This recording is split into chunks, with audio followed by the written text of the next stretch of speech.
This is the desert box. Inside is a small piece of the desert because we need it since so many important things happened here. The desert is a strange and wild place. At night, it's very cold, and in the day, it's very hot. There's almost no water at all. The desert's always changing. The wind will come and blow and shape and mold it. So the desert is never the same.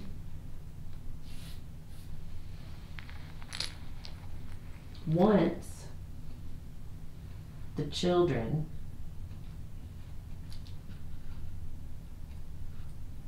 were hungry.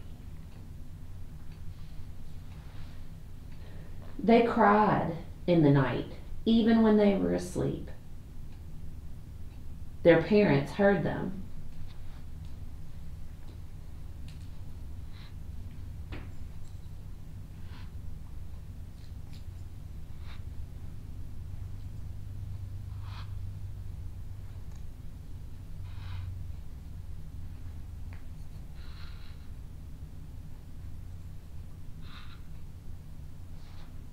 But there was no food. They knew they had to find food. So the people of God crossed the desert to the land of Egypt.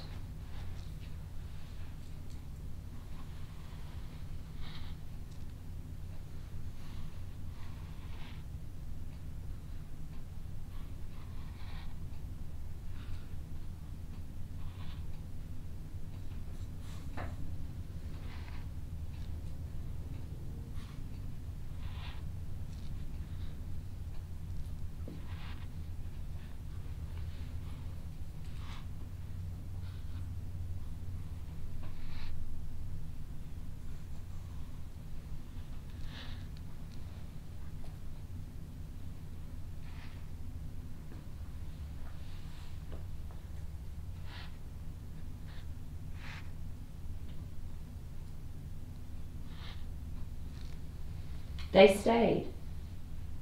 But one day a new king, called a Pharaoh, wanted the people of God for slaves.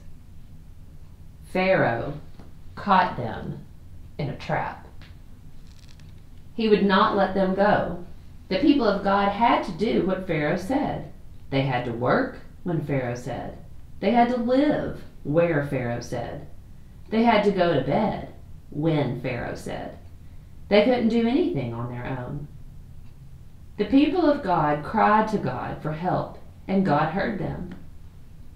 God spoke to Moses, and he said, "Go to Pharaoh and say, 'Let God's people go.'" But Pharaoh said no.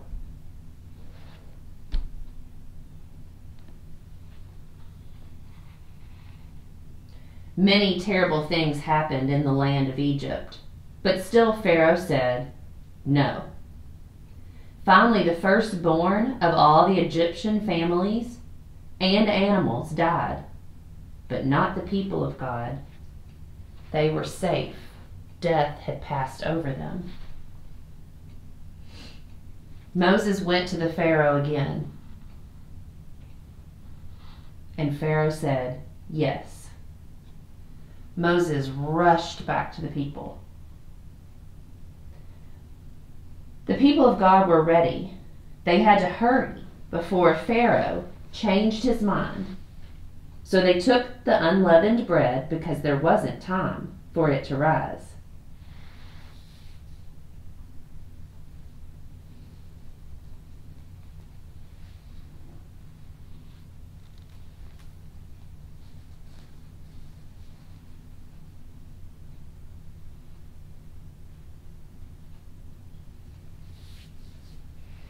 They moved toward the great sea.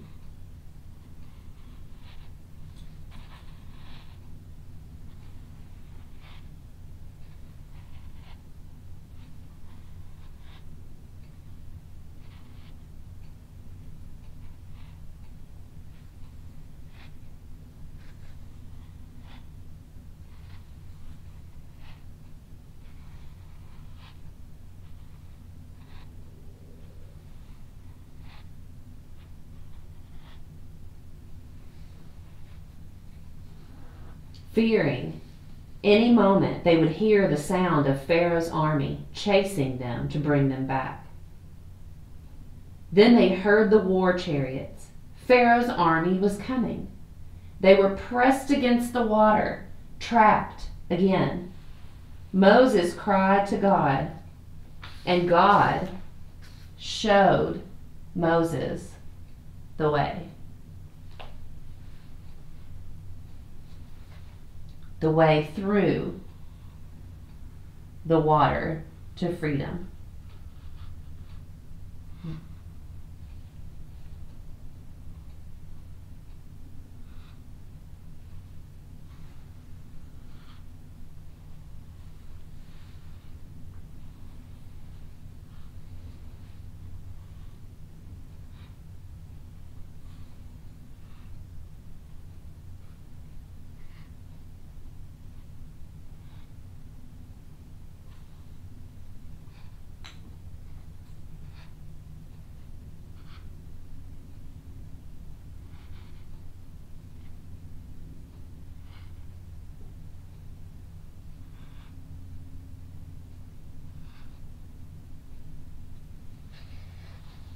When all the people of God passed through, the water closed. And they were safe. They were free. The people of God were so happy that they were free. They just had to thank the one true God. So they sang their thanks, and Miriam, the prophet, led the dancing.